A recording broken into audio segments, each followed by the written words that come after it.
আপনি কি জানেন কোন 7টি জিনিস একজন মুসলিম ব্যক্তির ঘরে থাকলে আল্লাহর তরফ থেকে তার জন্য প্রতিনিয়ত রহমত এবং বরকত আসতে থাকে? কিন্তু কি সেই 7টি জিনিস আপনার কি জানা আছে? এই 7টি জিনিস যদি আপনার ঘরে থাকতো কতই না ভালো হতো। প্রত্যেকটি মুসলিমেরই উচিত এই 7টি জিনিস ঘরে নিয়ে রাখা। তাই আজকে আমি আপনাদের জানাবো কোন 7টি জিনিস রাসূলুল্লাহ সাল্লাল্লাহু আলাইহি ওয়াসাল্লাম প্রত্যেক মুসলিমের ঘরে রাখতে বলেছেন। রাসূলুল্লাহ সাল্লাল্লাহু আলাইহি ওয়াসাল্লাম বলেছেন এই 7টি জিনিস প্রত্যেক মুসলিম যদি তার ঘরে রাখে তবে আল্লাহর দরবার থেকে প্রতিনিয়ত সেই মুসলিমের ঘরে সাহায্য আসতে থাকে এবং সেই ঘরে বসবাসরত মুসলিম পরিবারের উপর রোগ বালাইয়ের ছোপ কমে যায়। যদি ভিডিওতে বলা এই 7টি জিনিসের মধ্যে অধিকাংশ জিনিস কিংবা একের অধিক জিনিস আপনার ঘরে আগে থেকেই থেকে থাকে তাহলে কমেন্টে আলহামদুলিল্লাহ লিখে যাবেন এবং বাকি জিনিসগুলো রাখার চেষ্টা করবেন ইনশাআল্লাহ। আজকে আমার প্রিয় নবীর ভালোবাসার মানুষগুলোকে দেখতে চাই। প্রিয় দর্শক, অবশ্যই ভিডিওটি শেয়ার করতে ভুলবেন না। ভিডিওটি শেয়ার করার মাধ্যমে সবাইকে জানিয়ে দিন যে রাসূলুল্লাহ সাল্লাল্লাহু আলাইহি ওয়াসাল্লাম কোন 7টি জিনিস প্রত্যেক মুসলিমের ঘরে রাখতে বলেছিল।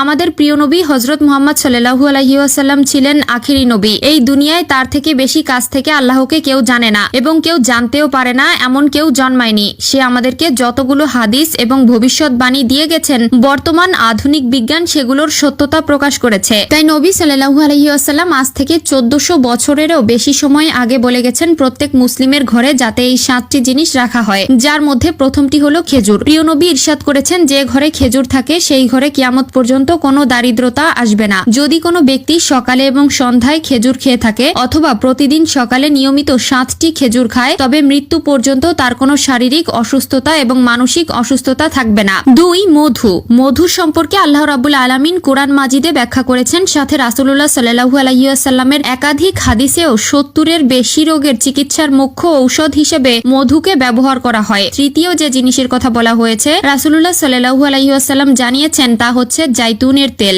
জাইতুনের তেল সম্বন্ধে আল্লাহ রাব্বুল আলামিন পবিত্র কোরআনের মধ্যে একটি সূরা নাজিল করেছেন যেটি হলো ওয়াত্তিনি ওয়াজ্জাইতুন। এই জাইতুনের তেল হলো এমন একটি তেল যেটি সকল রোগের উপকার করে এবং এই তেল জ্বালানি হিসেবেও ব্যবহার করা হয়। রাসূলুল্লাহ সাল্লাল্লাহু আলাইহি ওয়াসাল্লাম জানিয়েছে যে ঘরে ফলের জুস থাকে সেই ঘরে অনেক বরকত নেমে আসে, কিন্তু বাজারে অনেক ধরনের ফলের জুসই পাওয়া যায়। তবে রাসূলুল্লাহ সাল্লাল্লাহু আলাইহি ওয়াসাল্লাম ঘরে আঙ্গুরের জুস রাখার কথা বলেছেন, তবে সেটি টাটকা জুস হতে হবে। 5 নম্বরে রয়েছে জমজম কূপের পানি। জমজম কূপের পানি হলো আল্লাহ তাআলার একটি নিয়ামত। প্রত্যেক মুসলিমের ঘরেই এটি কম বেশি থেকে থাকে। পরিবারের অসুস্থতা কিংবা কোনো বিষয়ের উপর ভীত হলে অথবা পেরেশানির মধ্যে থাকলে সে যদি কেবলার দিকে দাঁড়িয়ে সামান্য পরিমাণও জমজমের পানি খায় তবে তার অসুস্থতা ঠিক হয়ে যায়। 6. শ্রেষ্ঠ কিতাব আল কোরআন। প্রত্যেকটি মুসলিমের ঘরে কোরআন রাখা এবং তা প্রতিনিয়ত তেলাওয়াত করা উচিত। এতে রয়েছে দুনিয়াবি এবং আখিরাতের সকল ধরনের বর্ণনা এবং জান্নাত লাভের সকল কথা। এবং 7 নম্বর জিনিসটি হলো কালো জিরা। প্রিয় নবী সাল্লাল্লাহু আলাইহি ওয়াসাল্লাম বলেছেন